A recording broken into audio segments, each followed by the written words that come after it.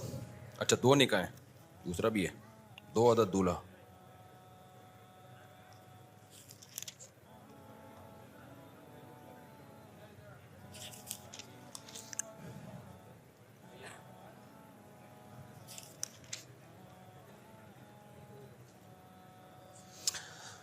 وعلیکم السلام. ماشاء اللہ ماشاء اللہ.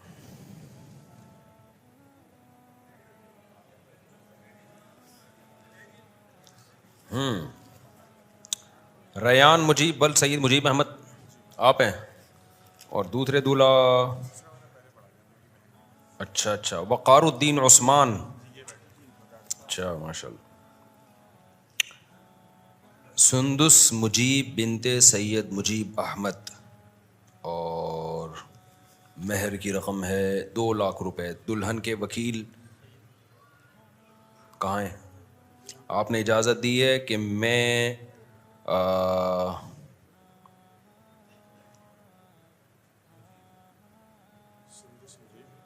آگے اچھا سندس مجیب ول سعید مجیب احمد کا نکاح 2 لاکھ روپے مہر میں وقار الدین عثمانی ول قطب الدین حقانی عثمانی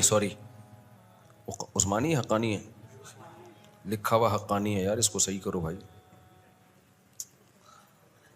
اجازت دی کہ ان سے نکاح پڑھاؤں میں, ٹھیک ہے آپ کی طرف سے. اچھا بھائی, دوسرے جو ہیں ریان مجیب ول سید مجیب احمد, اور دلہن کا نام سیدہ ادیبہ شاہ بنت آغا سید افضل شاہ. 2 تولے سونا اور 1 لاکھ روپے نقد. اس مہر میں دلہن کے وکیل یہاں کون ہیں جی؟ کہاں ہے جی؟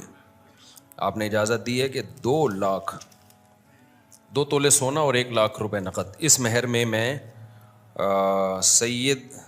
سیدہ ادیبہ شاہ بنت آغا سید افضل شاہ, ان کا نکاح میں ریان مجیب ول سعید مجیب احمد سے کروں. اجازت ہے جی؟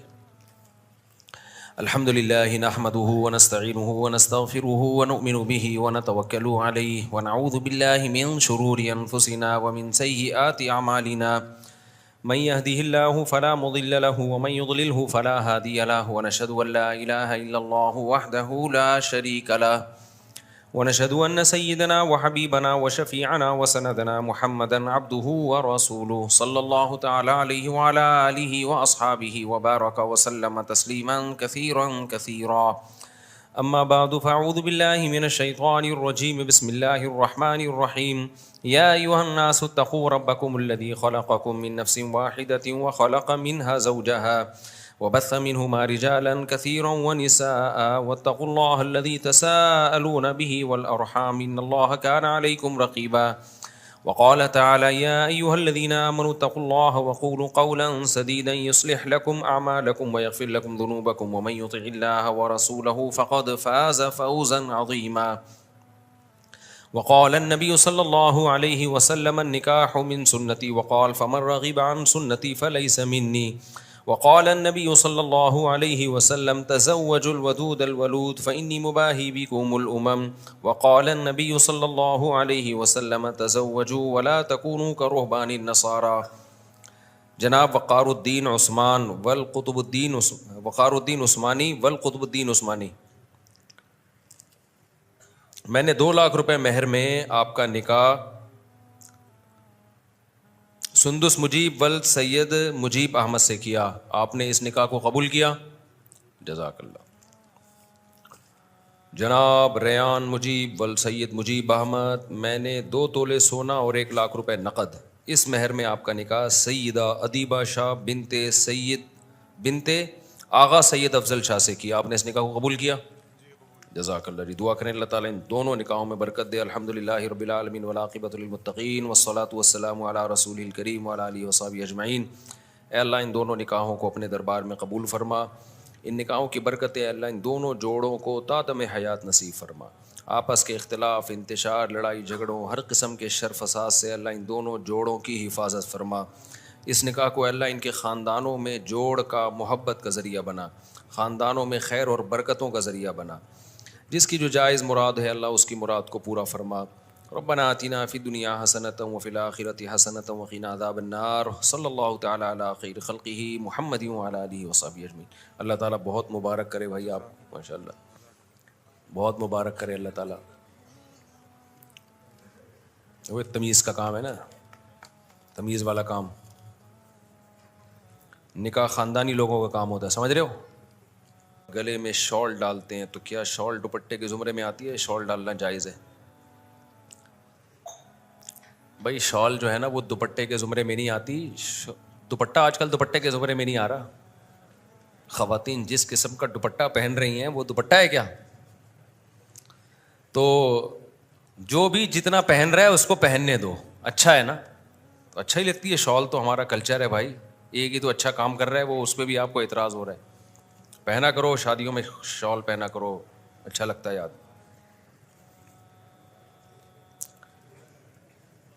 اچھا بھائی، یہ دونوں دولہاؤں سے گزارش ہے کہ تھوڑا سا ادھر جا کے گلے ملیں تاکہ ہمارا سوال جواب کا سیشن متاثر نہ ہو. مجھے ایک بات بتاؤ، آج کسی کو کہہ دیا جائے، کسی کو عشق ہو جائے نا، کہیں عشق،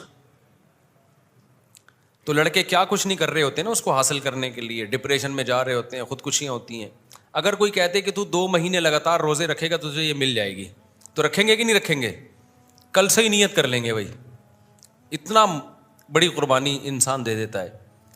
تو آپ کو جس سے عشق ہو گیا نا، جنت کی حور اس سے 100 گنا زیادہ ہے. سمجھ رہے ہو کہ نہیں سمجھ رہے؟ تو اللہ نے اپنے نیک بندوں کے لیے جو جنت کی نعمتیں تیار کر کے رکھی ہیں وہ اس دنیا سے کروڑہ گنا زیادہ بہتر ہے. 100 تو میں نے ویسے ہی کہہ دیا. تو اس کے لیے کچھ بھی نہیں کر رہا انسان. نفلی روزے تک نہیں رکھے جاتے، رمضان کے روزے پورے نہیں رکھے جا رہے آج کل لوگوں سے. تو وہی بات ہے، اللہ نے غیب پہ پردہ ڈالا ہوا ہے. تو اگر اللہ وہ تھوڑا سا ہٹا دے تو دنیا میں اس کی تھوڑی سی مثالیں ملتی ہیں، بڑی سے بڑی لوگ قربانیاں دے دیں. تو سوچو آخرت میں جو اللہ نے اپنے نیک بندوں کے لیے جو تیار کیا ہے جن نعمتوں کو، وہ کیا ہوں گی. جزام بما کانوا یعملون. قرآن کہتا ہے جو تم کر رہے ہو نا اس کا بدلہ تمہیں ملے گا. تو بدلے کے طور پر اللہ کیا کم دے گا؟ وہ تو جہاں ہماری سوچ ختم ہوتی ہے وہاں جنت کی نعمتیں شروع ہوتی ہیں.